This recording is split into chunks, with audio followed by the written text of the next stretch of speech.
tengan una muy buena noche. Bien, estimados cursantes, con ustedes seguimos con la siguiente ponencia que está a cargo del doctor Merck Benavides. Es doctor PhD en Estado de Derecho y Gobernanza Global. Tiene una maestría en penal y criminología por la UniAndes y fue juez de la Sala de lo Penal Militar, Penal Policial y Tránsito de la Corte Nacional de Justicia. El doctor ya se encuentra con nosotros. Sea usted bienvenido, estimado doctor Benavides. Tiene el uso de la palabra. Muchas gracias. Buenas noches con todos y todas los que han comparecido a estas conferencias. Una felicitación muy grande, enorme para los organizadores, porque realmente lo que necesitamos es una capacitación continua y permanente en el derecho. Quien no o se rehúsa a la capacitación, creo que cada día va a tener mayores inconvenientes en el entendimiento de la ciencia jurídico-penal. Estoy hablando solo del derecho penal, ¿no? Y así son de todas las materias, de todas las ramas del derecho. Entonces, es necesario primero hacer una introducción. El tema que me han asignado es solo hablar de unos principios procesales. Entonces, debemos partir de lo que es un principio grande, universal, que es la tutela judicial efectiva. Y eso está constitucionalizado e incluso constan en instrumentos internacionales de derechos humanos. Es decir, que el derecho penal y el derecho constitucional también se ha internacionalizado. Ahora bien, cuando hablamos de la tutela judicial efectiva, estamos hablando de tres campos, de tres aristas grandes. La primera arista es respecto del acceso a la justicia. En América Latina, en Ecuador, existe acceso a la justicia para todos los habitantes, sean nacionales o extranjeros, cuando tengan problemas de carácter jurídico y en particular de carácter penal. Entonces, la respuesta es que no existen los operadores de justicia, ni como titulares del ejercicio público de la acción, que son los fiscales, ni jueces de garantías penales, tribunales de garantías penales, jueces de cortes provinciales en materia penal y la sala penal, penal militar, policial y tránsito de la Corte Nacional de Justicia. Pero aparte de ello, hay otros jueces que tienen una jurisdicción un poco más específica, como por ejemplo los jueces de contravenciones de tránsito, contravenciones intrafamiliares, contravenciones comunes. Y también hay otros que son especializados en conocer y resolver, por ejemplo, litigios de carácter penal que han sido, en donde se van a juzgar a menores de edad, es decir, menores infractores. Así como también, como hablaba el que me antecedió en la palabra, sobre delitos de tránsito. Entonces hay unos jueces exclusivos para conocer esta materia de tránsito, entendiéndose que todo lo que es materia de tránsito, que me voy a referir más adelante, en definitiva, son infracciones eminentemente culposas. Y cuando estamos hablando de la culpa, ya no podemos hablar de la negligencia, impericia, imprudencia, sino de algo más genérico y de mayor relevancia en el mundo del derecho penal, que es el cumplimiento del deber objetivo de cuidado. Y para aquello, entonces, tiene que ir usted al artículo 146 del Código Orgánico Integral Penal, y en su parte final hay unos 4 numerales. Esos 4 numerales hacen referencia a lo que es el cumplimiento del deber objetivo de cuidado. Y también hace referencia a esta teoría que es de mucha trascendencia, tanto para delitos, para resolver delitos culposos y los delitos dolosos, que es la teoría de la imputación objetiva, a la que no me voy a referir un poco también más adelante. Entonces, el legislador se equivocó al 100% al poner estas reglas en el homicidio culposo por mala práctica profesional, cuando esos 4 numerales finales tenía que ser una regla general para todos los delitos culposos. Pero bueno, el legislador, él no conoce lo que es el derecho. Entonces, si decimos, ¿cuántos errores podemos identificar en este Código Orgánico Integral Penal? Creo que muchos, pasarán de unos 200. Muchos errores, y errores de fondo, que si los vamos analizando ciertos artículos, que no es esta conferencia para aquello, llegamos a determinar que este código, y peor con las últimas reformas de 2020 y 2021, violentan los derechos y garantías de las personas. Entonces, eso tiene que entender que el Código Orgánico Integral Penal, para mí, es una ley, bueno, de buena hacia mala, ¿no? No es una legislación buena. Tenemos muchos conflictos en la administración de justicia penal. Y por eso es que he dicho que la justicia penal está postrada de muerte. Eso es verdad, ¿no? Entonces, decía que primero es acceso a la justicia.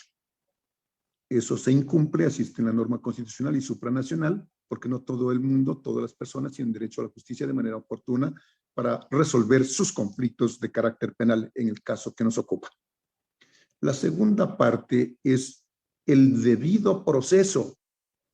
Cuando usted va a hacer un trámite judicial, tiene que cumplir o hacer cumplir como juzgador el debido proceso. ¿Y qué es cumplir el debido proceso? Respetar las normas legales, que en este caso pueden ser extrapenales, penales, las normas constitucionales, las normas supranacionales y también la jurisprudencia emanada del Pleno de la Corte Nacional de Justicia, que es una jurisprudencia obligatoria. Es una jurisprudencia obligatoria, siempre que haya sido aprobada por el Pleno de la Corte Nacional de Justicia, no por una sala especializada. Entonces, ¿cómo nace la jurisprudencia de triple reiteración? Nace a través de los criterios reiterados sobre un mismo punto de derecho que han sido ya puestos esos criterios mínimo en 3 sentencias. Entonces, cuando ya hay 3 sentencias o más, entonces la sala, dirigida por su presidente de sala, tiene que elaborar un proyecto de resolución que se va a convertir a la postre en jurisprudencia. Entonces la pone en conocimiento del presidente de la Corte Nacional, el presidente de la Corte Nacional que no tiene casi funciones jurisdiccionales, ni funciones administrativas. El presidente de la Corte Nacional creo que tiene 2 atribuciones únicamente. La primera es dirigir el Pleno de la Corte Nacional de Justicia, donde van a hacer, a lo mejor, absolverse consultas que han hecho los diferentes jueces del país, y la otra es resolver asuntos relacionados con la extradición pasiva y activa de personas que estén dentro de ese conflicto. No hay más atribuciones del presidente de la Corte Nacional de Justicia. Todas las facultades administrativas las tiene el Consejo de la Judicatura. Entonces, el presidente de la Corte Nacional, al no tener funciones, pues, y siendo el representante de la función judicial, digo que lo correcto sería, a mí me gusta el sistema anterior, donde el presidente de la Corte Suprema de Justicia, que así debe llamarse, era el presidente del Consejo de la Judicatura. Es decir, ellos mismos eran los que administraban la función judicial. Pero ahora está dividido. Hay un organismo colateral que administra la función judicial y los jueces se dedican solo a asuntos de la justicia, ¿no? Pero la justicia está distribuida de acuerdo a la materia, el territorio, los grados y las personas. Y hablando entonces de lo que es la justicia, las 6 salas especializadas de la Corte Nacional de Justicia conocen las distintas materias. Entonces, al presidente de la Corte Nacional de Justicia le han excluido de asuntos jurisdiccionales. Entonces, dura 3 años en sus funciones, pero esos 3 años solo se va a dedicar, bueno, a convocar al Pleno de la Corte Nacional de Justicia para que dicten ciertas resoluciones. Y para que esas resoluciones tengan valor jurídico, necesitan de los 21 jueces tener mínimo 12 votos. ¿Qué significa esto? Si van 14 jueces de la Corte Nacional a una reunión del Pleno, ¿hay el quórum respectivo o no hay el quórum? Claro que sí, necesitan que existan mínimo 12, en este caso hay 14. Entonces, una resolución, en este caso una jurisprudencia obligatoria, puede ser aprobada por 12 y los 2 a lo mejor votan en contra. En consecuencia, entra en vigencia esa jurisprudencia obligatoria de triple reiteración. Si no tiene los 12 votos, entonces jamás se convertirá en jurisprudencia, por más criterios que hayan dado en 5, en 10 o en 20, en los casos que sean una sala especializada. Y la tercera parte, la otra jurisprudencia es la jurisprudencia vinculante, que es desarrollada por la Corte Constitucional. Entonces tenemos que diferenciar entre lo que es la jurisprudencia obligatoria y la jurisprudencia vinculante. Son 2 cosas distintas. Entonces, si digo que la Sala Penal de la Corte Nacional de Justicia dice que la víctima, el testimonio de la víctima, ya sea anticipado o que lo rinda ante un tribunal de garantías penales, ¿no? En un delito sexual, por decir. Por eso estoy hablando del testimonio anticipado, para no violentar el principio de no revictimización. Entonces, digo que esa jurisprudencia solo es obligatoria para todos los operadores de justicia en materia penal únicamente. No para los de civil, no para los de laboral, no para los de administrativo, ni contencioso tributario, nada de aquello. Pero si es una jurisprudencia vinculante emanada de la Corte Constitucional, entonces esa sí es obligatoria no solo para los operadores de justicia en materia penal, ni solo para los jueces en todas las materias en la función judicial, sino para todas las autoridades del sector público. Entonces, digo, por decir, dice que los derechos de las mujeres embarazadas son inviolables. Y en caso de que se afecten estos derechos, pues entonces habrá que proponer una acción de protección. Pero digo que estos derechos constitucionales, que ya han sido reconocidos por una jurisprudencia vinculante, significa que si yo voy a conocer un asunto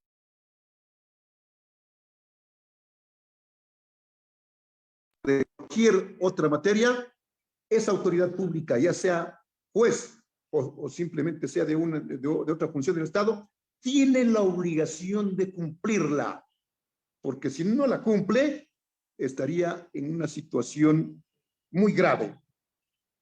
Inmediatamente habría que plantear la acción de incumplimiento, que es otra acción jurisdiccional constitucional. ¿Y cuál es el efecto jurídico de una acción de incumplimiento? Simplemente el efecto va a ser que le van a destituir de su cargo a esa autoridad pública, y el segundo efecto es que le van a seguir un juicio penal por haber cometido un delito. Y ese delito es incumplimiento de decisiones de autoridad competente. Entonces, no es nomás de decir, si quiero cumplo esa jurisprudencia, si no, no la cumplo. Tiene que cumplirla. Ahora bien, la tercera arista de la tutela judicial efectiva es o son los principios del debido proceso. Y una partecita de eso es lo que me han encargado en esta noche. Principios del debido proceso. ¿Y cuántos principios son? Creo que los he contado alrededor de 199 principios del debido proceso. ¿Que están dónde? Están desarrollados en la doctrina, en la jurisprudencia, en el Código Orgánico de la Función Judicial, en el Código Orgánico Integral Penal, en la Constitución de la República, en los convenios internacionales de derechos humanos de los cuales el Ecuador es parte. Allí están esos principios. Entonces, los principios que me han encargado que hable son el de privacidad, confidencialidad, imparcialidad, objetividad, oralidad, concentración y contradicción. Son unos principios muy limitados, muy fáciles de entender. Entonces, primero tengo que hablar de otra temática para llegar a la aplicación objetiva o real, o ya en la correcta administración de justicia por parte de los juzgadores, que son los encargados de velar por el cumplimiento de estos principios en cada una de las audiencias que se lleven en un proceso penal. Esto es desde que se formula cargos hasta que llegue a la última audiencia, que es conocer y resolver el recurso de casación en materia penal, ¿no? Para corregir los errores de derecho en la sentencia impugnada, que sería la de segunda instancia. Pero aquí cabe aclarar que más allá del recurso de casación ya no existe. Y cuando hablo de recurso de casación, quiere decir que supongamos que en primera instancia hay sentencia condenatoria, en segunda instancia sentencia condenatoria, propone el procesado el recurso de casación y es negado, por lo tanto, se va a ejecutoriar la sentencia en materia penal. Y el que tiene que ejecutar esa sentencia es el Tribunal de Garantías Penales, es decir, el tribunal o el juez que dictó la sentencia de primer nivel. Pero tenemos que considerar que en materia penal no podemos hablar así con precisión sobre lo que es la sentencia ejecutoriada. ¿Por qué? Porque hay un recurso súper extraordinario llamado de revisión que ataca precisamente a una sentencia condenatoria ejecutoriada.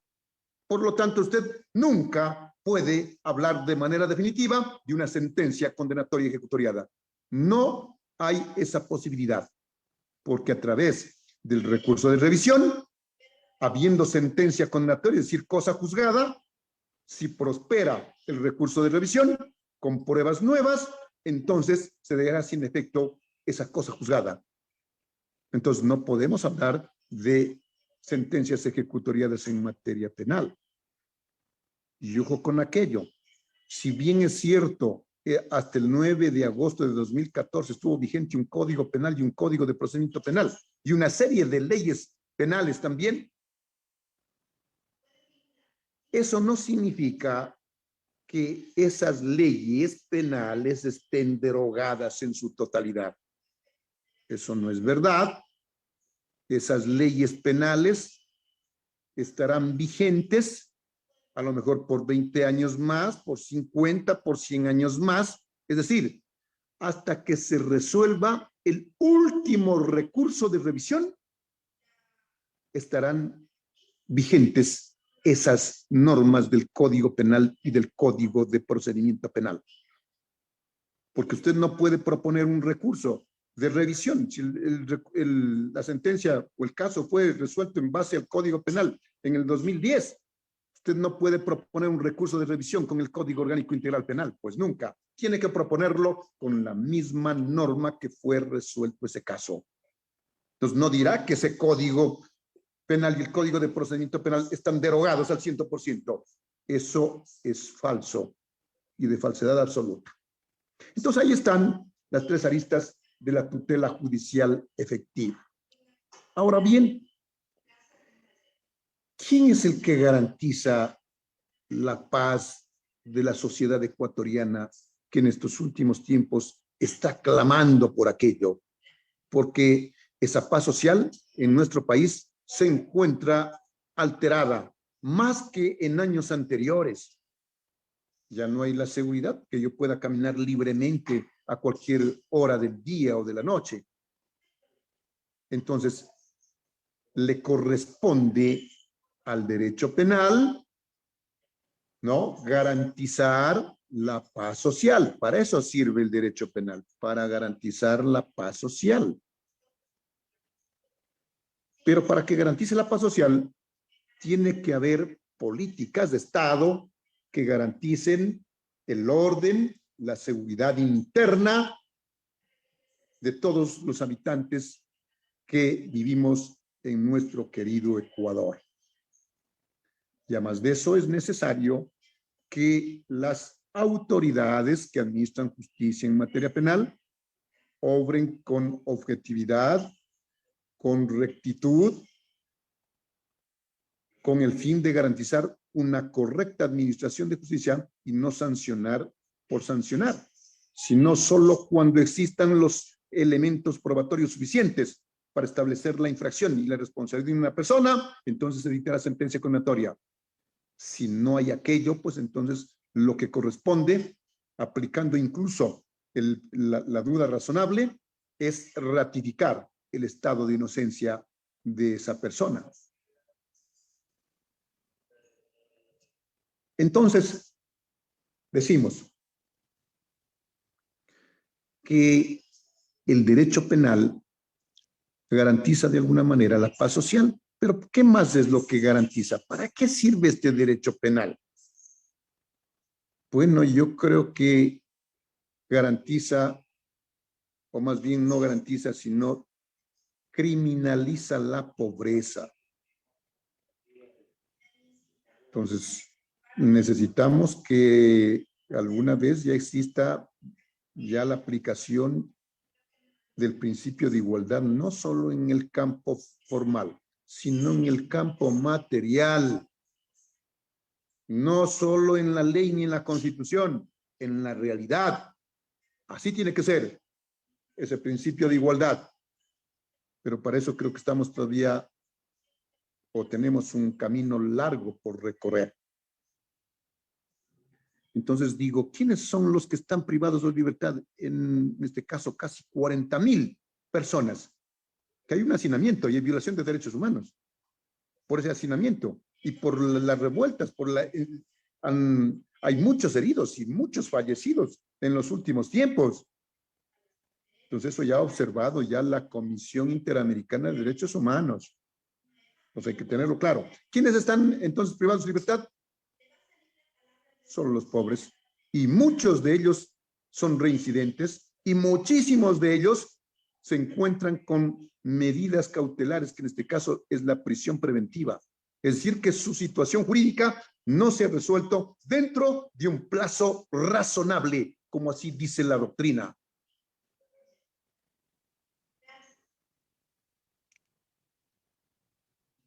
Entonces, necesitamos saber quién es el que ejerce el ius puniendi a nombre del Estado.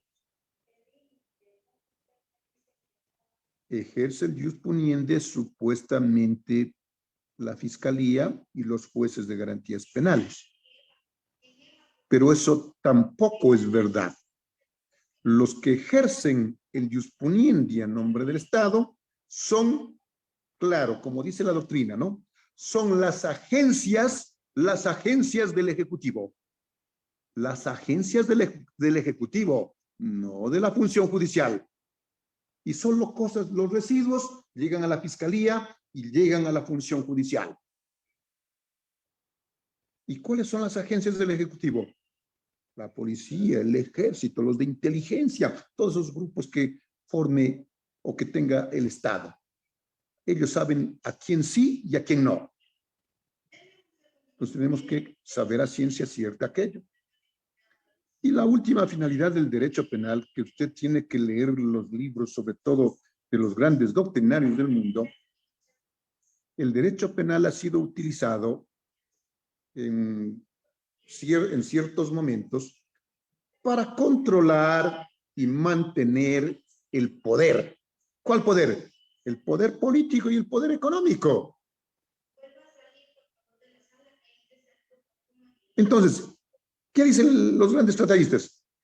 Entre más actos humanos el legislador los eleve a la categoría del derecho penal, es decir, los convierta en infracciones, sobre todo delitos, menos democracia, menos libertad existe en una sociedad. Y se han dado el lujo aquí, en este país, llamado Ecuador, de criminalizar lo que es universal, ¿no? El derecho a la protesta. Si usted sale a protestar, es un delito en Ecuador. Y en ninguna latitud, en ningún país del mundo, se puede permitir que se criminalice la protesta social, porque ese es un derecho universal. Entonces, si no hay una buena salud, yo tengo que salir a protestar que no hay una buena salud. Si yo soy médico, pues entonces yo necesito que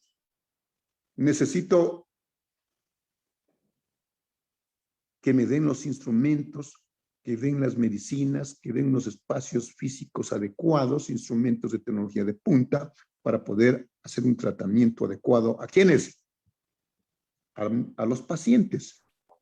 Pero si no me dan ese material, no tengo ni una gasa, ni una pinza válida en mi hospital, entonces tengo derecho a salir a protestar, señores. No tenemos con qué trabajar. Si usted hace eso, a lo mejor le siguen 2 o 3 juicios penales. Uno por paralizar un servicio público, otro por asociación ilícita y otro, bueno, tantos delitos podrán nacer por esa protesta social. Entonces, lo que tenemos que hacer es derogar todas las normas que tienen relación con esa criminalización de la protesta social. Ahora bien, queremos ir ya a la justicia. Y los dos primeros principios es la privacidad y la confidencialidad. Y esto se aplica o es de mayor aplicabilidad a menores, a niños y a menores o adolescentes. Sobre todo en delitos que son de mayor relevancia o de mayor complejidad en la sociedad del mundo, no solo de Ecuador, que son los delitos sexuales. Entonces, no podemos dejar de lado ni dejar de proteger a un niño o a un adolescente que ha sido víctima de un delito de carácter sexual. Sus datos tienen que ser, bueno, cuidados con todo sigilo. Y esa es la razón que hasta en los autos o en las sentencias que se dictan por parte de los jueces, no pueden poner ni siquiera sus nombres. No hay cómo poner los nombres. Hay que poner las iniciales, hay que poner cualquier otra cosa, pero no la identidad de ese menor de edad o de ese niño. Cumpliendo estos principios de privacidad y confidencialidad. Pero ahora bien, hablamos de delitos sexuales.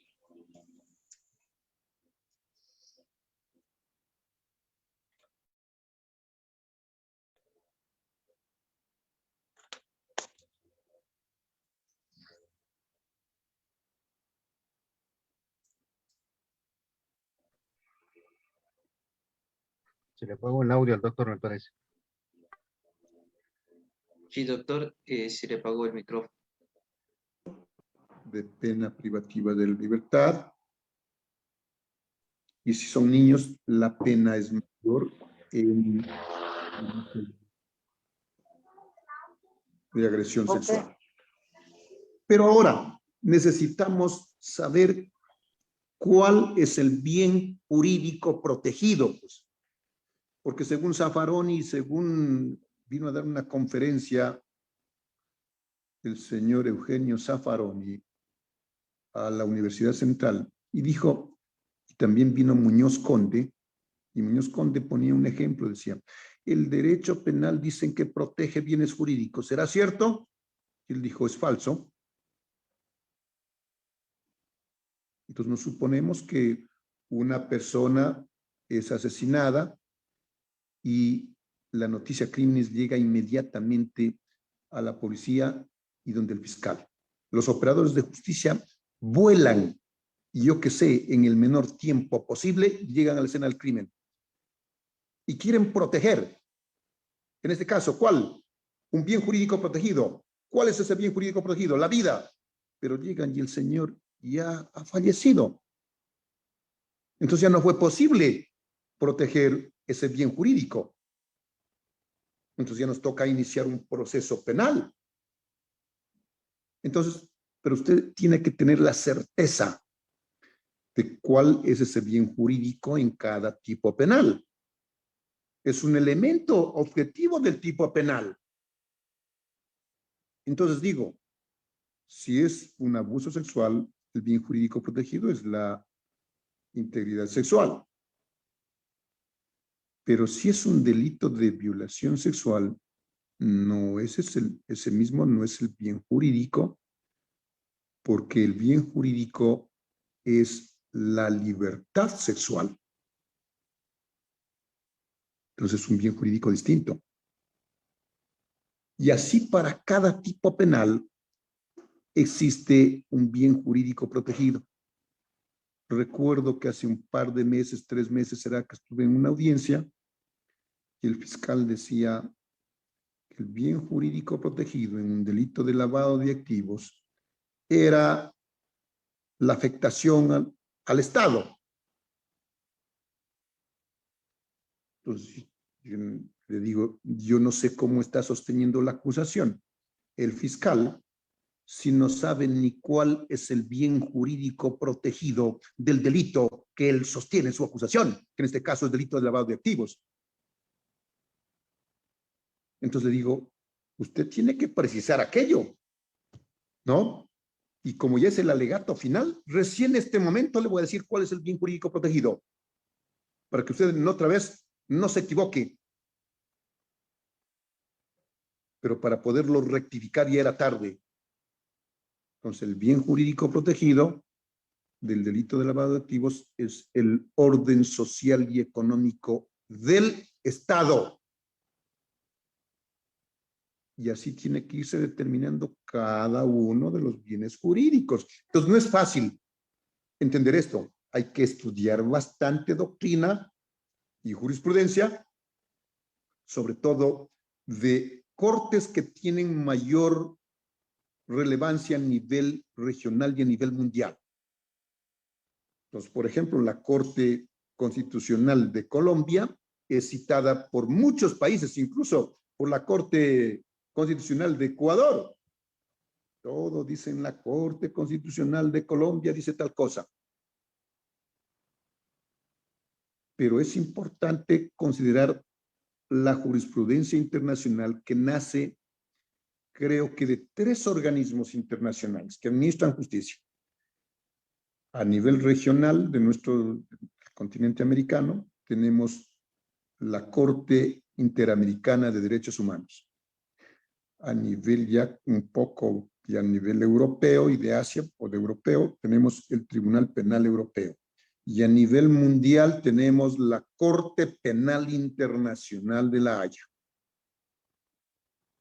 Entonces hay que tomar en cuenta lo que dicen aquellos para que el Estado ecuatoriano, sobre todo la Corte Interamericana de Derechos Humanos, para que el Estado no haya sido condenado, ¿no?, por decenas de veces, ya sea porque violaron derechos de la víctima y en otros casos porque violaron derechos del procesado. Entonces no podemos permitir que el Estado vaya haciendo ese tipo de indemnizaciones con el dinero que es del pueblo ecuatoriano. Claro que hay una acción de repetición de acuerdo con el artículo 11, numeral 9, parte final, es verdad, pero que no se la ha ejercido esta acción de repetición casi nunca en nuestro país, a pesar de estar dentro de la Constitución de la República. Muy bien. Ahora queremos hablar de lo que es la teoría de la imputación objetiva, para ver cómo es lo que vamos a administrar justicia o cómo estamos administrando justicia. Esta es una teoría relativamente nueva en Ecuador, pero en Europa, en Alemania, ya es de muchos años atrás.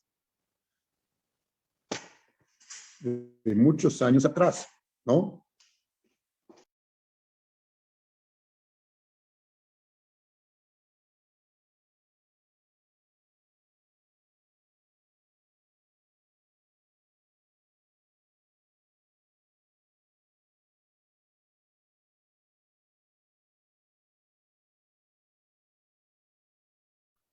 Solo permítame un minuto.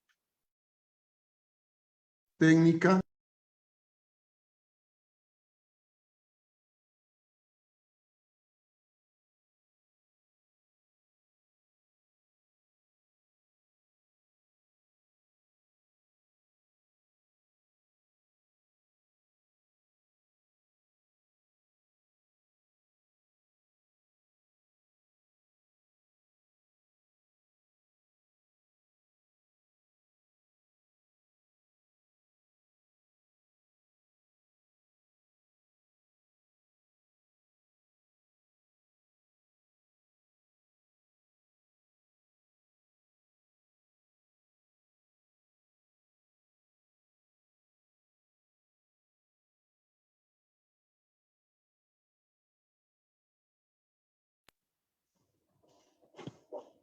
Ya está superado este problema. Entonces decía que iba a hablar de la teoría de la imputación objetiva. Y cuando hablo de la teoría de la imputación objetiva, voy a hablar de los roles generales, roles específicos o especiales. Voy a hablar del riesgo permitido, del riesgo no permitido, de la imputación a la víctima, de la prohibición de regreso y también se puede hablar aquí del principio de confianza. Entonces, ¿cómo es esto? El expositor anterior hablaba de un ejemplo y decía que es prohibido para un peatón cruzarse una vía intempestivamente, ¿verdad? Entonces, configuremos el ejemplo bien para aplicar la imputación objetiva y hablar de los principios de imparcialidad, objetividad, ¿no? Concentración y contradicción. Un señor que tiene un vehículo se va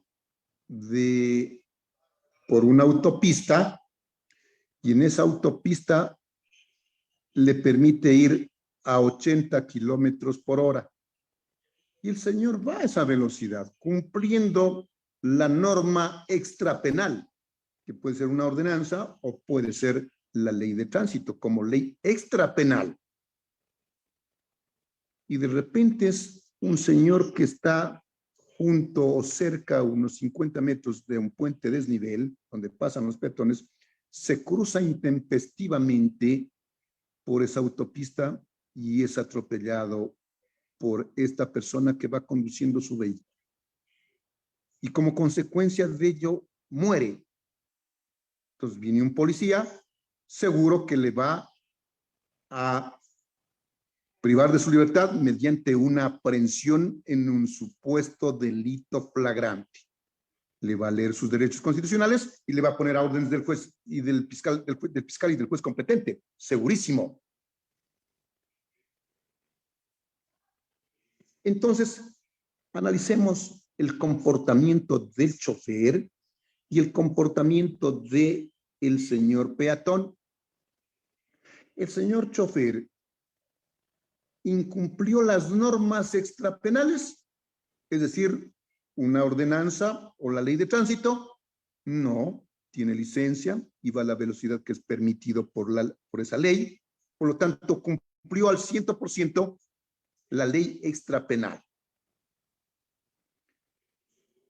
Ahora bien, la conducta, el accionar de este conductor violentó la norma penal que tipifica y sanciona el homicidio culposo como consecuencia de un accidente de tránsito, o no se subsume a esa norma. Entonces, la respuesta es que no se subsume a esa norma el accionar de este conductor. Consecuentemente, tenemos que analizar que el primer elemento del delito, ¿cuál es? La tipicidad. El actuar de este conductor es totalmente atípica, neutra, porque no se subsume a la norma a la que estamos haciendo referencia. Muy bien. ¿Y cuál fue entonces, cómo hacemos el análisis del comportamiento del peatón?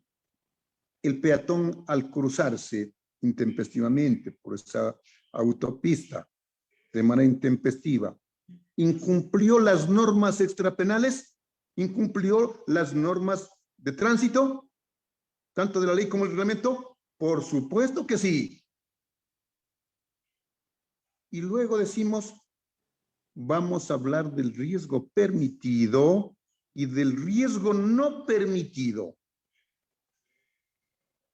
Entonces, el riesgo permitido, bueno, cuando en todas las actividades que nosotros hacemos, cuando yo salgo a la calle, cuando yo me voy a una audiencia, cuando yo estoy dando clases, si estoy en relación con otras personas, hay un riesgo permitido. Pero yo ahí tengo confianza, ahí es el principio de confianza, que nadie me va a agredir, que nadie me va a robar, que nadie me va a quitar la vida, que nadie me va a afectar en mis derechos. Es el principio de confianza. Entonces estamos dentro del riesgo permitido. Pero del riesgo permitido se puede pasar al riesgo no permitido.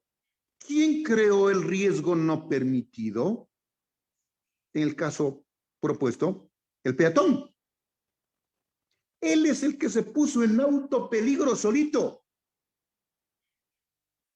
Y no se le puede atribuir entonces que el comportamiento, el accionar del conductor sea típico y se suma a la norma de carácter penal. Entonces, aquí tenemos que aplicar que el principio de objetividad. Señor fiscal, usted es el titular del ejercicio público de la acción. Y si usted es el titular del ejercicio público de la acción, tiene que cumplir el principio de objetividad, que consiste en que usted tiene que hacer una investigación integral, total, buscando elementos de convicción, de cargo y de descargo, con el fin de buscar la verdad procesal.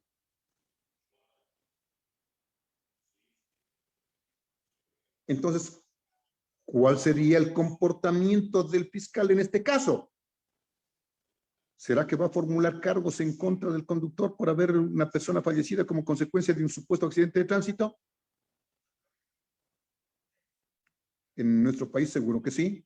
Y a lo mejor hasta pide prisión preventiva y el juez la ordena, ¿no? A pesar de que la prisión preventiva es una medida extrema, una medida que no se la debe aplicar en delitos menores.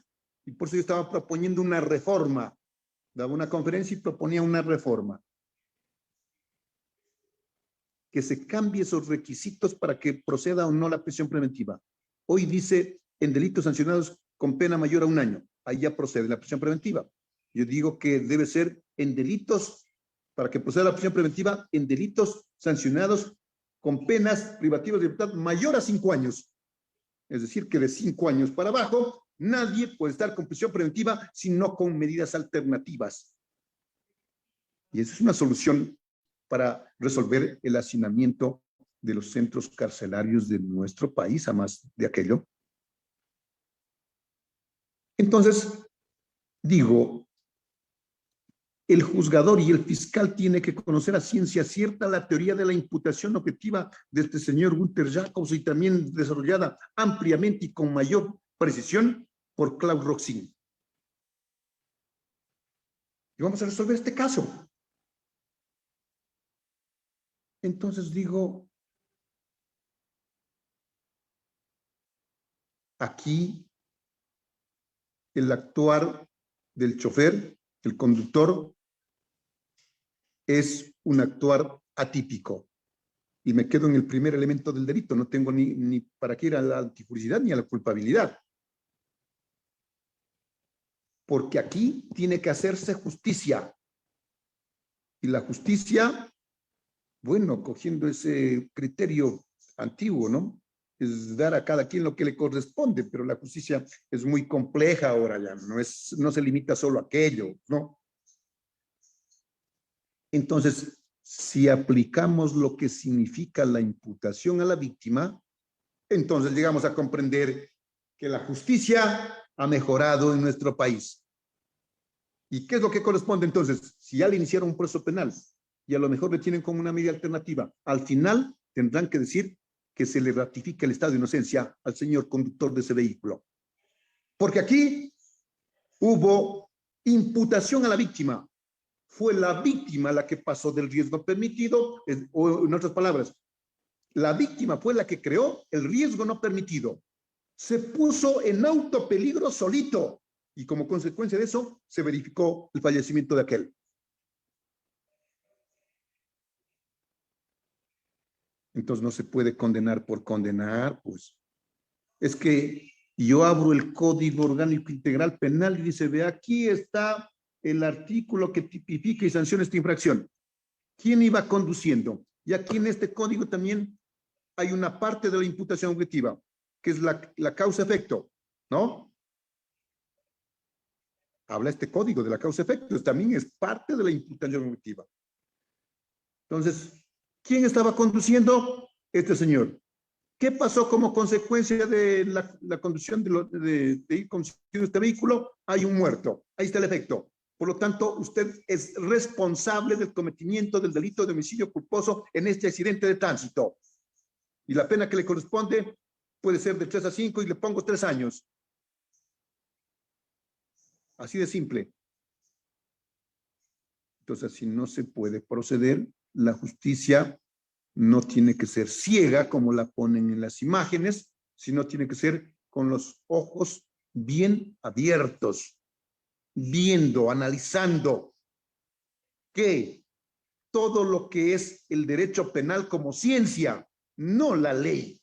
La simple ley no significa nada, pues quien administra con la ley significa que es un juez legalista y la legalidad quedó para la historia. Yo creo que desde el siglo anterior.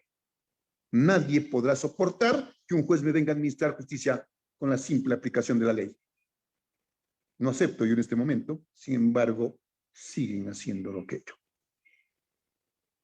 Entonces necesitamos dar posgrados a los señores abogados, sobre todo los jóvenes que recién están graduándose en las universidades, ¿no? Para seguir educando, seguir preparándonos con el fin de cambiar el paradigma de la justicia penal en este país.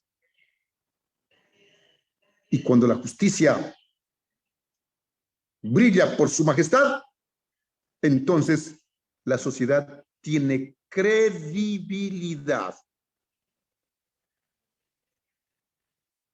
Entonces necesitamos recuperar esa credibilidad. Yo les digo en este momento, ¿quién cree en la justicia penal de Ecuador? Bueno, si es un 8, un 10%, creo que será demasiado. Nadie cree en la justicia. Entonces necesitamos una reestructuración, necesitamos nuevas reglas, necesitamos desarrollar el pensamiento para que el juez, el abogado litigante sobre todo, litigue con conocimiento jurídico científico y no con la simple aplicación de una norma de carácter legal.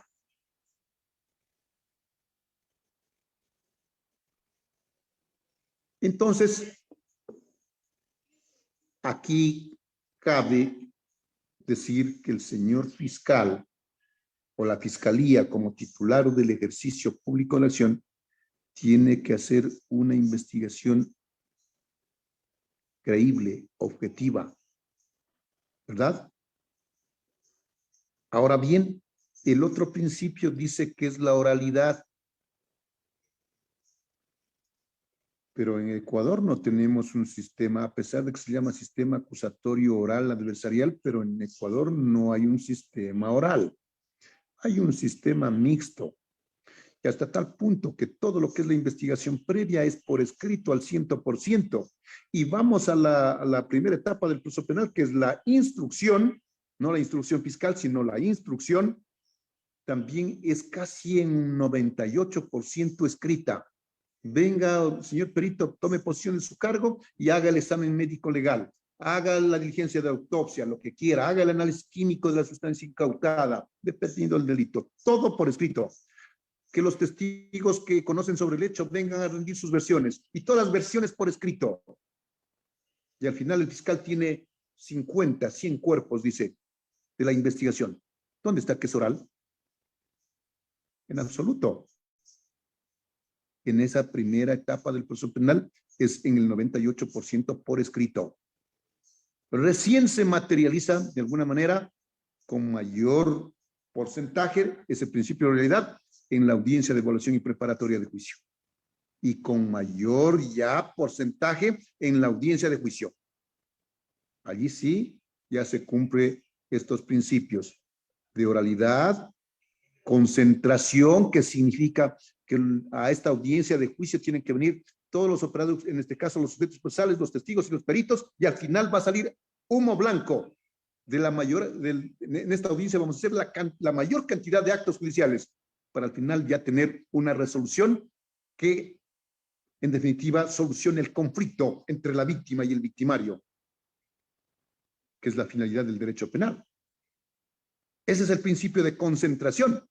Y el de contradicción, pues con mayor razón, si usted tiene derecho en una audiencia de formulación de cargos a presentar un alegato, yo también tengo derecho a contradecir lo que usted me está diciendo, señor fiscal. Si usted presenta un documento que es una partida de defunción, tiene que correrme traslado para yo poder objetar ese documento sea público y de esa forma cumplir con el principio de contradicción. Si usted me trae un perito, un testigo, usted le examina y yo tengo el derecho a contraexaminar. ¿Para qué? Para que se cumpla el principio de contradicción.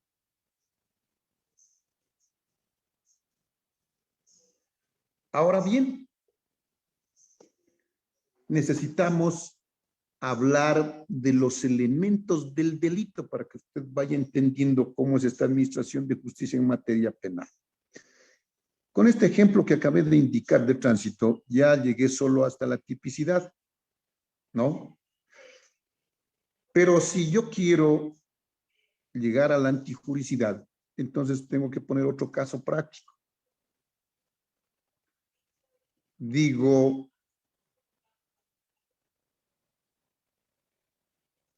un señor camina por la calle en total paz, con total tranquilidad, y de manera así violenta es atacada por un individuo con un arma blanca. Le ocasiona lesiones en sus extremidades superiores, una lesión cerca del corazón, cae al piso y cuando está en el piso encuentra un objeto contundente duro. Y como medio de defensa le lanza y le pega en la cabeza. Como consecuencia de ello, este individuo que atacó en un primer momento cae al piso y muere. Entonces le van a decir, el fiscal le va a decir que ese es un homicidio simple. Y eso sí es que no le dice que es asesinato. y le va a formular cargos por el delito de homicidio simple.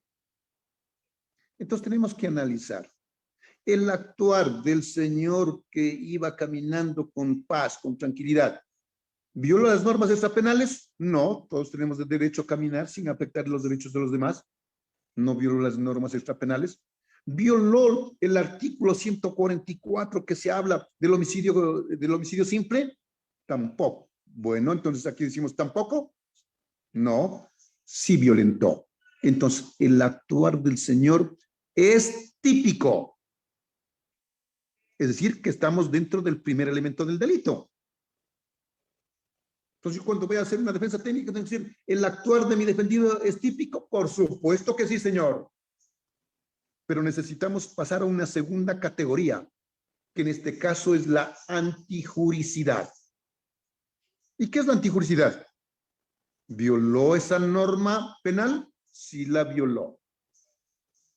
¿Verdad? ¿Afectó un bien jurídico protegido? Sí afectó un bien jurídico protegido. ¿Cuál es? La vida. Pero ahí tenemos unas excluyentes de la antijuricidad. Y una de ellas es la legítima defensa. Entonces, tengo que decir que mi defendido sí, con su actuar, en este caso, su conducta se adecua al 144, es típico, pero que en el segundo elemento del delito, al haberse cumplido los tres requisitos de la legítima defensa y al configurarse una excluyente de la antijuricidad, entonces habrá que ratificar el estado de inocencia de esta persona procesada. Pero si alguien simplemente camina por la calle y saca un revólver y da un disparo en la cabeza y comete un homicidio simple, entonces, muy bien, aquí vamos, el actuar de este señor es típico si se subsume al artículo 144 del Código Orgánico Integral Penal. Es antijurídico si afectó un bien jurídico protegido y violó esa norma. Es cierto, ¿hay alguna excluyente de la antijuridad? Ninguna. Entonces pasamos al tercer elemento del delito, a otra categoría más profunda, y es la culpabilidad. ¿Este señor es culpable? Bueno, el actual es típico, es antijurídico, lo que no sabemos si es culpable. Este señor actuó con total estado de demencia. Y si es con total estado de demencia o es un niño que tenía 8 años el que disparó, entonces el señor o el sujeto activo de la infracción, ¿no? Simplemente no está sujeto al derecho penal. ¿Por qué? ¿Por qué será que no está sujeto al derecho penal? Porque para que sea responsable o culpable tiene que ser imputable. Y si el señor es un demente o es un niño que disparó, entonces es totalmente inimputable. Y si es inimputable, entonces no es responsable. La consecuencia lógica es que hay que ratificar el estado de inocencia. Pero si no tengo ninguna de esas que le convierten a mi defendido en una persona inimputable, entonces ese señor va a ser responsable de su actuar, de su conducta, que en este caso es el homicidio simple, cuya pena es de 10 a 13 años de pena privativa de libertad, más lo que establecen las demás normas, en este caso el artículo 70, para imponer la pena económica, y también pueden haber sanciones que no son privativas de la libertad. Pues ahí están los tres elementos del delito. Y eso tiene que tener bien configurado el juzgador que va a decidir la suerte, en este caso la libertad, o la privación de la misma, ¿no? Del procesado. Entonces el juez tiene que ser eminentemente garantista, garantizando no solo los derechos del procesado, pero sino también los derechos y garantías de la víctima.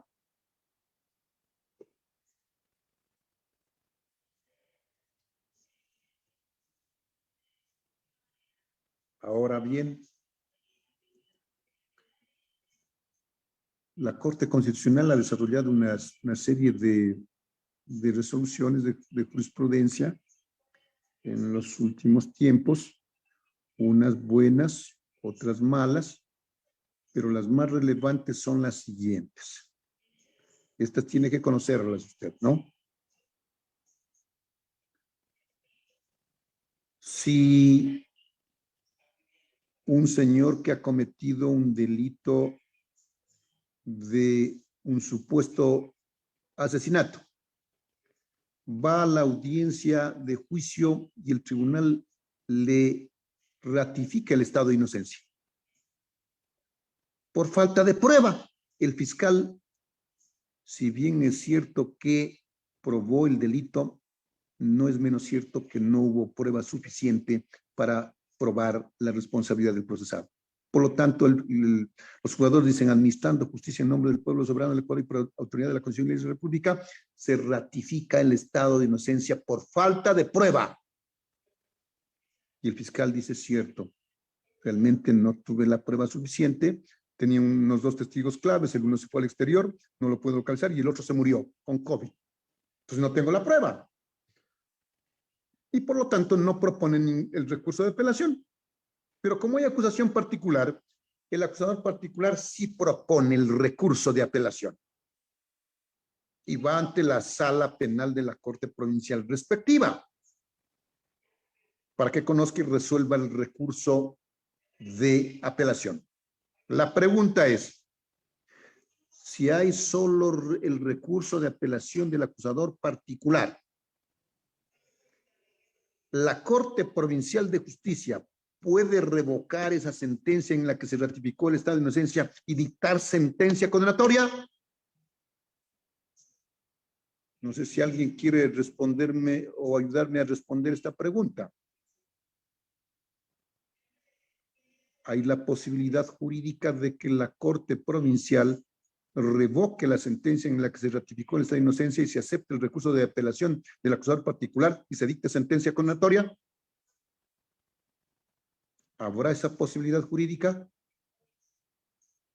Entonces, con esta jurisprudencia emanada del Pleno de la Corte Constitucional, dice que la víctima, ya sea como víctima simplemente o como acusador particular, que la acusación particular es lo mismo, la víctima tiene que ser escuchada y tiene que la facultad de ir a un proceso penal, con o sin acusación particular. Por lo tanto, la acusación particular no tiene ninguna finalidad. Deben derogarse todas aquellas normas que hablan de la acusación particular. La víctima es un sujeto procesal y, por lo tanto, si quiere libre y voluntariamente, puede participar en todo el proceso penal hasta la casación, sin ninguna limitación. Pero ahora la Corte Constitucional dice, ¿será que el acusador particular, solo con su recurso, le permita, en este caso, revocar la sentencia que ratificó el estado de inocencia y obtener una sentencia condenatoria? Entonces, la respuesta es que no, porque el acusador particular o la víctima no es el titular del ejercicio público de la acción. El único titular del ejercicio público de la acción y que por ningún caso puede cederle a otro sujeto procesal es el fiscal. Y si el fiscal no apeló, jamás se le puede agravar la situación jurídica en el caso propuesto que recurrió únicamente a la acusación particular. Este es un asunto muy controvertido y hay que cambiar de pensamiento porque si no, no se entiende. Y yo estoy totalmente de acuerdo con ese criterio de la Corte Constitucional. Entonces hay que leer esa sentencia, ¿no? Es muy importante. Ahora la última parte, voy a la última parte, porque después ya vienen ciertas preguntas, si es que ustedes quieren, es cómo se juzgan los delitos sexuales. ¿Saben cómo se buscan? Los fiscales solo buscan 4 elementos de convicción. Hablemos de una violación sexual. ¿Cuáles son los 4 elementos de convicción que necesita el fiscal? Que para mí son totalmente insuficientes. Y en unos casos, sin uno de esos elementos probatorios. Entonces, el primero es que le van a hacer un examen psicológico a la víctima y dice que sí, efectivamente, pobrecita la víctima, está afectada como consecuencia de ese asunto del delito de violación sexual. Ahí está el informe. Es un elemento de convicción. No estamos hablando de pruebas, sino de elementos de convicción. Segundo elemento de convicción, una trabajadora social hace un informe del entorno social, ¿no? Y dice, bueno, que el niño o el que ha sido afectado vive en tales condiciones con su papá, con su mamá, todo lo que es el asunto familiar. Tercero, con el informe médico legal. Entonces tiene que hacer un examen externo y un examen ginecológico en la persona de la supuesta víctima. Y supongamos que la víctima tenía como unos 17 años y ya no era la primera vez que tenía una relación sexual, en este caso no permitida, pues no. Entonces no quedó mayor lesión, ¿no? O puede ser que la víctima tenga un himen complaciente y el himen está intacto. Eso saben los médicos, ¿no? Entonces ese es el tercer elemento de convicción. Y el cuarto es el testimonio anticipado de la víctima. ¿Para qué? Para que no se vulneren derechos y garantías, sobre todo estos principios de privacidad, confidencialidad y el principio de no revictimización. Entonces hay que tomarle, en vez de la versión, hay que tomarle de manera obligatoria el testimonio anticipado. Entonces, ese testimonio anticipado va a quedar en un acta que hace el secretario y en la correspondiente grabación. Ya está todo ya. La víctima ya no tiene necesidad de ir a la audiencia de juicio, para nada. Entonces, esos son los 4 elementos para que el juez los analice y en la audiencia de evaluación y preparatoria de juicio se los llame a juicio. Con esos 4 mismos elementos van a la prueba y dicen, en vez de los informes periciales, ahora van a rendir sus declaraciones los peritos. Muy bien, entonces dice, de acuerdo con el criterio de la Sala Penal de la Corte Nacional de Justicia, que el testimonio de la víctima tiene mayor relevancia, porque estos delitos no se cometen en presencia de una o más personas, pues si no se cometen cuando no hay más personas, efectivamente es así. Entonces, la pregunta para ustedes es, ¿será que sin el testimonio de la víctima y únicamente con los 3 elementos probatorios que les dije hace un momento, es suficiente como para condenar a una persona por un delito sexual? Hay muchos casos que han condenado sin el testimonio de la víctima. Yo no comprendo aquello, es prueba insuficiente. Entonces, usted tiene que entender que hay una prueba directa en estos delitos sexuales. ¿Cuál es la prueba directa? El testimonio de la víctima, sea en la audiencia de juicio, pero lo correcto es que se tome el testimonio anticipado para no revictimizarle. Pero esta prueba tiene que ser considerada de acuerdo con la doctrina y con la jurisprudencia desarrollada por el Tribunal Penal Europeo, ¿no? Para que hay que analizar esa doctrina, esa jurisprudencia, para ver si el testimonio de la víctima es creíble, no es creíble, es por venganza, tiene contradicciones en su testimonio, no lo tiene, ¿no? Entonces, para eso es necesario, entonces, a esta prueba principal directa, es necesario que exista prueba indiciaria y prueba periférica. ¿Para qué? Para que esta prueba indiciaria y esta prueba periférica corrobore con la prueba principal y de esa forma llegar a determinar que lo que está diciendo la víctima es verdad. Si no hay esa prueba indiciaria y esa prueba periférica, mal se puede sentenciar solo con el testimonio de la víctima.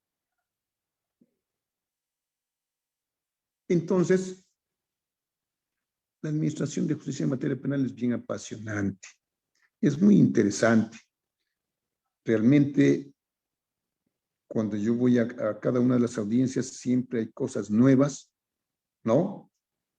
Y lo que tiene que hacer usted, si usted quiere ser un buen abogado litigante, porque el abogado litigante, pues, es el que conoce todo el derecho penal desde el punto de vista científico. El juez a lo mejor todavía se quedó y el fiscal leyendo el Código Orgánico Integral Penal. Usted no tiene que estar en ese grupo para nada. Usted tiene que ir a demostrar el conocimiento dentro ya del ejercicio de su profesión.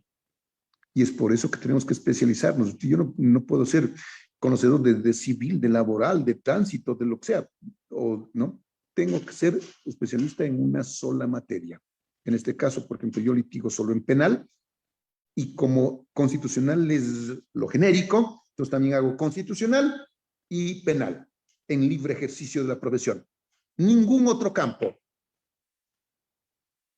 Entonces también tienen que especializarse con el fin de garantizar una defensa técnica adecuada. ¿Para quién? Para su cliente. En materia penal, ya sea que el cliente sea la víctima o el cliente sea el procesado. A veces estamos de un lado, otras veces estamos del otro lado. Pero para ello es necesario que usted, para hacer un buen contraexamen y se cumpla con el principio de contradicción al que nos estamos refiriendo, es necesario que estudie todo el proceso penal. Los 100 cuerpos que tiene el fiscal, tiene que sacar copias de eso. A ver, ¿qué hizo este perito? Hizo tal experticia. Analizar detenidamente y luego preparar el contraexamen ya por escrito. ¿Qué le voy a preguntar al señor? Es decir, hacer un estudio a conciencia. Pero si usted va simplemente, dice, ya leí el proceso y lleva un pequeño resumen, eso es insuficiente con el fin de hacer un contraexamen contundente a fin de que el testigo o el perito que está declarando a lo mejor puede caer hasta en contradicción, o simplemente al caer en contradicción, lo que estoy generando en el pensamiento del juzgador, que es el que va a decidir la causa, va a aplicar la duda razonable ante los testimonios contradictorios tanto de peritos como de testigos. Como conclusión, entonces, lo que les digo, que los jueces tienen que actuar cumpliendo dos principios: la imparcialidad y la independencia. Entonces, este principio de imparcialidad es más aplicable ¿a quién? Al juez. Pero también puede ser a testigos, a peritos, yo qué sé, ¿no? Que deben actuar con total imparcialidad. Pero con mayor énfasis es aplicable al juzgador. Este juez tiene que ser totalmente imparcial. Usted tiene que darme el mismo tratamiento, ¿no? Que le da al fiscal, que le da al abogado de la víctima y que le da al abogado del procesado, sin discriminarme por ningún motivo, porque eso sería violentar el principio de igualdad y violentar el debido proceso de manera general. Entonces digo que esa preparación a conciencia en la defensa técnica va a garantizar una correcta administración de justicia. Entonces vamos a ponerle en jaque también al fiscal y al juez, ¿no? Entonces, ¿cuándo tiene que dictar una sentencia condenatoria? Cuando hay certeza de que este señor, de que se probó el delito y que se probó la responsabilidad del procesado. ¿Y cuándo debe ratificarse el estado de inocencia? Cuando no se probaron esos dos presupuestos, o cuando se probó el delito y no se probó la responsabilidad por insuficiencia de prueba, o cuando en la mente del juzgador, por la orientación de la defensa técnica, ¿no?, de su abogado, lo llevó a la duda razonable. Porque un testigo me dijo que el señor era de 1,80 de estatura y otro testigo me dice que era de 1,60. El procesado. Entonces, me están generando duda.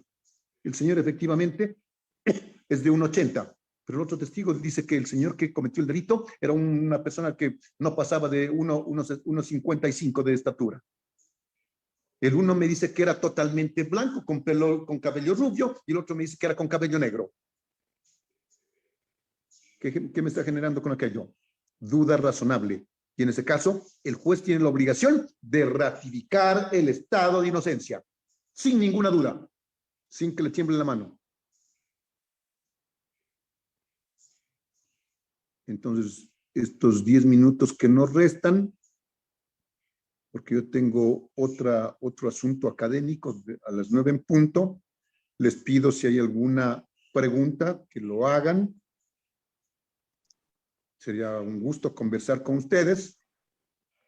Y si no hay preguntas, pues podrían hacer cualquier comentario, que estamos dentro de la academia, y cuando estamos dentro de la academia tenemos que tener un pensamiento amplio para hacer o para aceptar los criterios de todas las personas. Muchas gracias en esta primera parte, y si hay preguntas estoy dispuesto a contestarlas. Bien, muchísimas gracias, estimado doctor, por su excelente ponencia.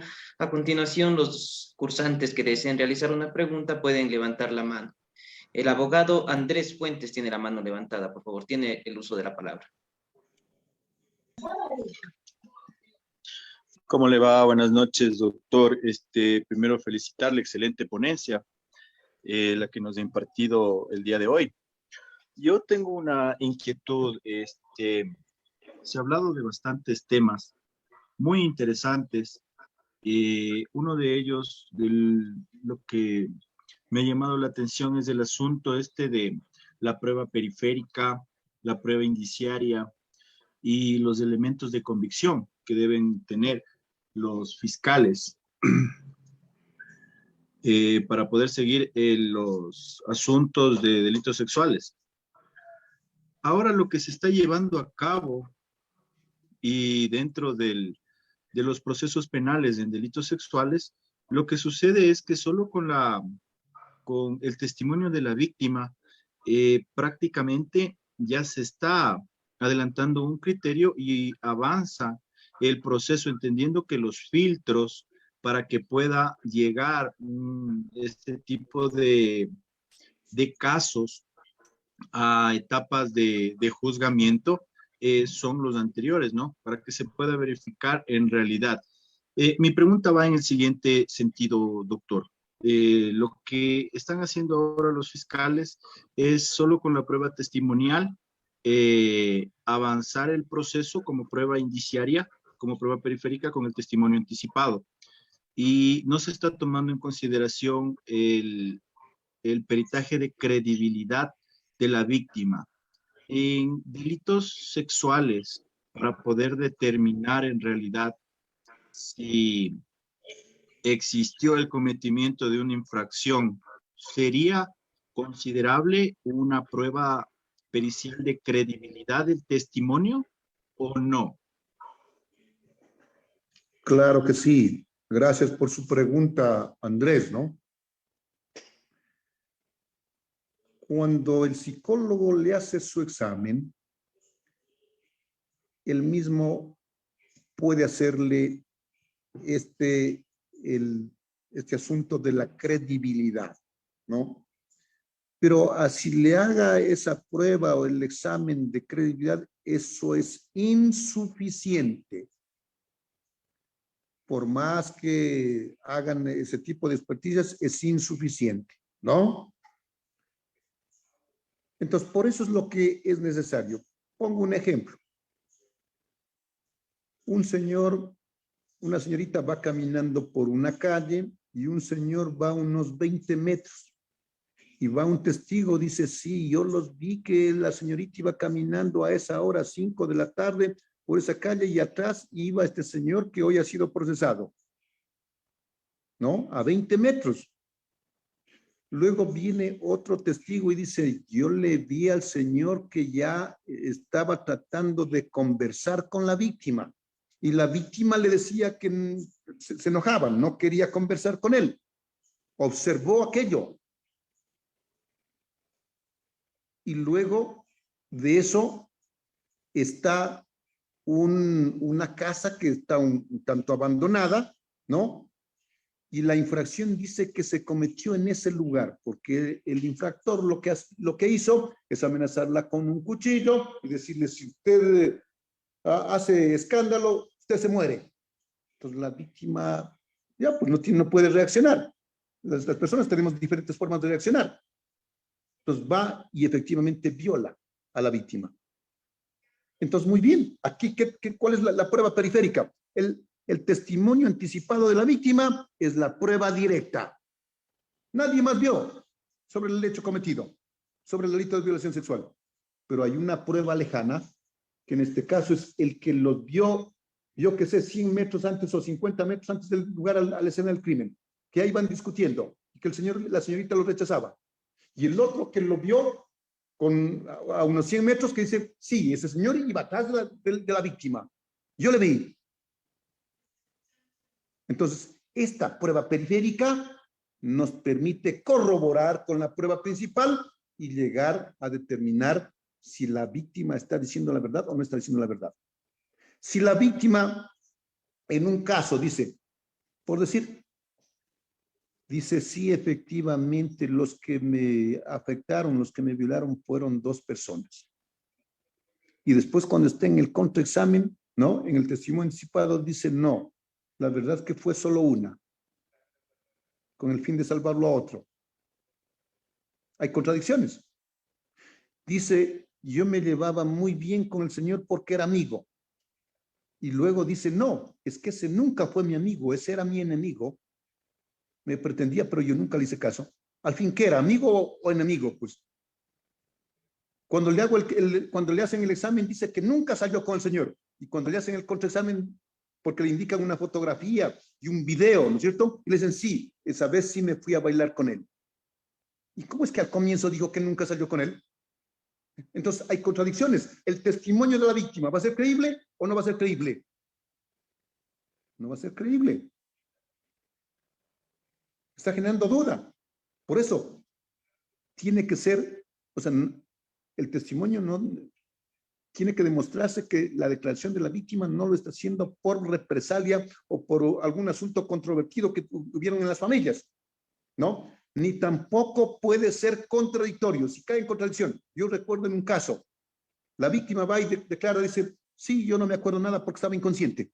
No vi si fueran 1, 3, 4, no fueron ni quienes me agredieron. Después hace la ampliación del testimonio anticipado, dice, sí, este señor no fue, los que me afectaron fue A y B. ¿Cómo es? Pero si en su testimonio principal anticipado dijo que estaba inconsciente, ¿y cómo es que después de un mes dice, ahora sí me acuerdo que era el señor A y B y el señor C no era? ¿Quién le cree aquello? Nadie. Es un testimonio contradictorio y el juez tiene que valorarlo en toda su extensión, en todo el testimonio y llegar a determinar que el señor no está diciendo la verdad. Entonces, necesitamos más elementos probatorios, que en este caso, digo, me estoy haciendo referencia a lo que me preguntó, que es la prueba periférica. Si no hay esa prueba periférica, entonces mal puede ser solo con el testimonio de la víctima. Lo que diga la víctima es la verdad absoluta. Eso no puede pasar. El testimonio de la víctima es una parte de la prueba, pero necesito otra prueba con el fin de llegar a configurar que se cometió ese delito y que este señor que está siendo procesado es el responsable. Doctor, en ese sentido quisiera hacer una acotación a mi pregunta, una extensión a la pregunta. Cuando se persigue casos de delitos sexuales, ¿debe especificarse en sí el día del delito sexual o no? Porque en un caso me extrañó y me sorprendió que dentro del testimonio anticipado señala a la víctima que fue, primero, en la denuncia se señala un día específico. Se hace una denuncia verbal, un día específico. Se hace una denuncia por escrito, se señala otro día. Esta denuncia claramente hace el padre de la víctima porque era una menor. Y en el testimonio de la víctima señala que no se acuerda el día, no se acuerda el mes, pero ocurrió en una fecha cercana a un evento, a un feriado que era de Navidad. ¿Es posible sentenciar a una persona sin que se pueda definir un día en específico? Claro, la pregunta suya es muy valedera, ¿no? Lo que pasa es que si se trata de un niño, de un adolescente, que es víctima de un delito sexual, como el delito de violación sexual, el niño pues es difícil que se acuerde si ya pasó un mes, 2 meses, 3 meses, 5 meses, yo qué sé, ¿no? Entonces, y además de eso, fue agredido o afectada la víctima 1 vez, 3 veces, 5 veces, 8 veces, 10 veces. Entonces, precisar una fecha es difícil y por lo tanto se convierte en irrelevante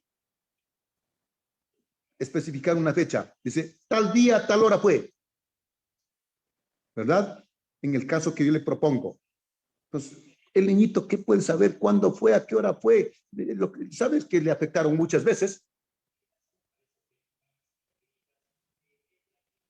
Entonces, pero si se trata ya de una persona, por decir, mayor de edad, de una mujer mayor de edad, que presenta su denuncia y dice, fue tal día, tal hora en su denuncia, ¿no? Luego va a rendir si es que no le toman el testimonio anticipado en su versión y dice otra cosa, o el testimonio anticipado dice otra fecha, al psicólogo le dice otra fecha distinta, a la trabajadora social otra fecha distinta, al médico, porque a todos les ponen esa información, todos le preguntan a la víctima sobre aquello. El médico legista también dice, le da otra fecha distinta. Entonces, bueno, ahí sí está en total contradicción, ¿no? Y lo que tiene que hacer es un correcto contraexamen en la audiencia, en el momento de rendir las versiones, los testigos o el testimonio anticipado, o en el momento de ya estar en la prueba, en la etapa de juicio, un contundente contraexamen que, en definitiva, llegue a desvirtuar la acusación del fiscal. Si usted no tiene esa preparación, definitivamente puede ser sentenciado siendo inocente. Y hay cientos de personas que han sido sentenciados, no solo por delito sexual, sino de todos los delitos, que sin haber cometido el delito están cumpliendo penas privativas de libertad. Y eso no queremos que siga pasando en el Ecuador, ¿no?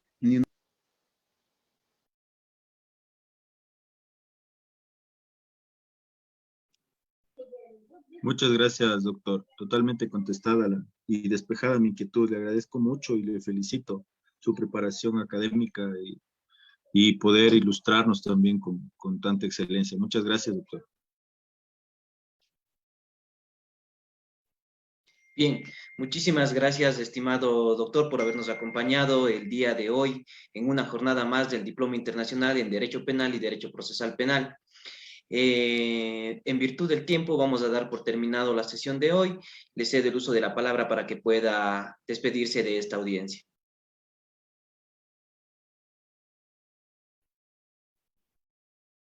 Está con el micrófono apagado, estimado doctor.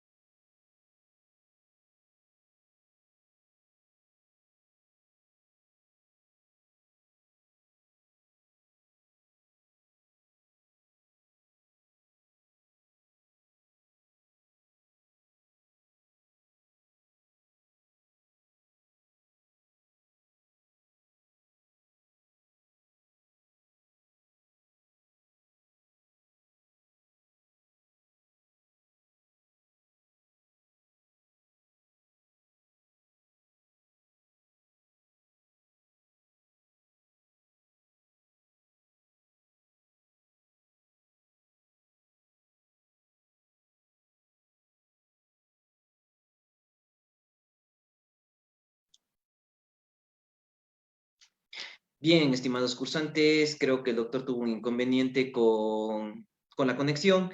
Les agradecemos por habernos acompañado el día de hoy, así nos hayamos extendido unos pocos minutos, muchos minutos en realidad, para poder terminar con la ponencia del doctor. Con todos ustedes muy agradecidos que nos acompañen hasta el final, que tengan una muy buena noche.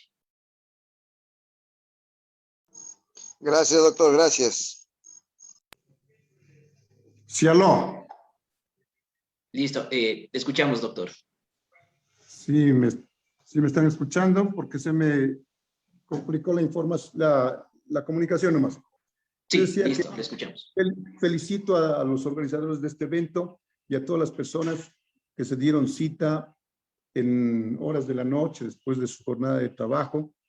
Siempre es bueno prepararse de manera permanente y quiero que esta no sea la primera y la última vez. tenemos que seguir participando, tenemos que seguir discutiendo, tenemos que ir al debate jurídico con contenido científico. Eso nos va a enriquecer mucho y nos va a permitir estar correctamente preparados para enfrentar los retos que tiene la Administración de Justicia en materia penal. Es apasionante, es un asunto de mucha relevancia, porque primero se están protegiendo bienes jurídicos protegidos, la vida, la integridad física, la integridad sexual, bueno, muchos bienes jurídicos, y por lo tanto creo que solo nuestra preparación nos va a permitir no solo conocer el derecho penal, sino también aplicarlo en la solución de casos prácticos en beneficio de la justicia y en beneficio de nuestros clientes y de la sociedad ecuatoriana. Muchas gracias a ustedes y siempre para servirles en todo momento. Muchísimas gracias, estimado doctor. Que tenga una muy buena noche y un reparador descanso. De igual manera con todos ustedes, estimados cursantes. Nos vemos el día de mañana en una nueva jornada del Diploma Internacional de Derecho Penal y Procesal Penal. Hasta mañana. Hasta mañana.